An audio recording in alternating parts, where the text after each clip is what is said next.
Welcome back. You're now looking at Camtasia Studio, and you're looking at the timeline where we have a recorded video on the timeline. And really what we're doing here is we are looking at the audio. And in certain places you're going to see peaks, and what you're looking for when you edit out your audio is going to be the 3 claps. As you can see here, we basically indicated those places by clapping 3 times where we need to go on our timeline to correct. So for example, inside of Camtasia Studio, if we hit the play button, this is what we created on our timeline, so we'll know where to go in order to make corrections.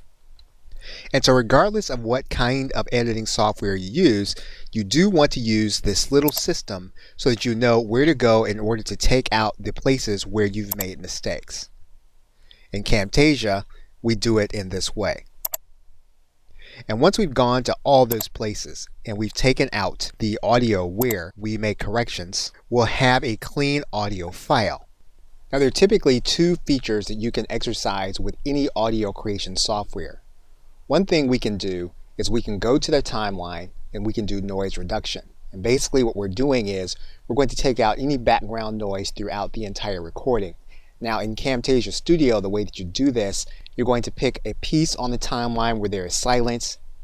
You're going to do noise removal and remove any clipping or clicks. What you can also do in Camtasia Studio or just about any other video editing or audio editing software is you can level out the volume. And that's what we'll do here. Basically now what we have is we have a recording that we can now produce. And the final production, what we're going to do is we're just going to go to Produce and Share in Camtasia. What we're then going to do is do an audio only production. We're then going to go to the area where we want it in our hard drive. And we'll then click the Finish button. And the render process will then be complete. We'll then have one of our chapter audios.